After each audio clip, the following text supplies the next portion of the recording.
পত্র সংগ্রহ করেছেন আমাদের ইসলামী ছাত্র শিবিরের কেন্দ্রীয় প্রকাশনা সম্পাদক, সাবেক ইসলামী ছাত্র শিবিরের ঢাকা বিশ্ববিদ্যালয় শাখার সভাপতি আবু সাদিক কাইম ভাই, এবং জিএস পদের জন্য যিনি মনোনয়নপত্র সংগ্রহ করেছেন ইসলামী ছাত্র শিবিরের ঢাকা বিশ্ববিদ্যালয় শাখার সভাপতি, কেন্দ্রীয় কার্যকরী পরিষদের অন্যতম সদস্য আমাদের সকলের প্রিয় এস.এম. ফরহাদ ভাই, এবং জিএস পদের জন্য ইসলামী ছাত্র শিবিরের পক্ষ থেকে মনোনয়নপত্র সংগ্রহ করেছেন এজিএস পদের জন্য মনোনয়নপত্র সংগ্রহ করেছেন আমাদের প্রিয় ভাই ঢাকা বিশ্ববিদ্যালয়ের ইসলামী ছাত্র শিবিরের সম্মানিত সেক্রেটারি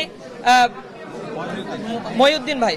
তো আমাদের প্যানেলের বিস্তারিত আরও এখানে আমরা চেষ্টা করেছি একটি সম্মিলিত প্যানেল ছাত্রদের মধ্য থেকে দেওয়ার জন্য। আমরা আশা করি ডাকসুর এই প্যানেল যদি নির্বাচিত হয়, আমরা শতভাগ আশাবাদী ইনশাআল্লাহ আমরা নির্বাচনে জয়ী হওয়ার মধ্য দিয়ে ডাকসুতে যে কার্যকর ব্যবস্থাগুলো গ্রহণ করা দরকার এবং ছাত্রদের কল্যাণমুখী যে কার্যক্রমগুলো নেওয়া দরকার সেগুলো ইসলামী ছাত্র শিবির নিবে। আগামীকাল এই মনোনয়নপত্র জমা দেওয়ার লাস্ট ডেট এবং নির্ধারিত সময়ের মধ্যে ইসলামী ছাত্র শিবিরের পক্ষ থেকে এই সম্মিলিত ছাত্রদের প্যানেলে যে মনোনয়নপত্র তারা সংগ্রহ করেছে সেগুলো আমরা যথাসময়ে জমা দিব ইনশাআল্লাহ। আমরা আশা করি ডাকসুর এই নির্বাচন যে টাইম ফ্রেম দেওয়া হয়েছে যথা সময়ের মধ্যে এই নির্বাচন প্রশাসন ব্যবস্থা করবে। পাশাপাশি আমরা এই ক্যাম্পাসের সামগ্রিক নিরাপত্তার বিষয়গুলোতে আবারও প্রশাসনের কাছে জোর দাবি জানাই, ডাকসু নির্বাচনকে কেন্দ্র করে যেন নিরাপদ একটি অবস্থান এই প্রশাসন তৈরি করতে পারে। সকলের কাছে এই আহ্বান জানাচ্ছি।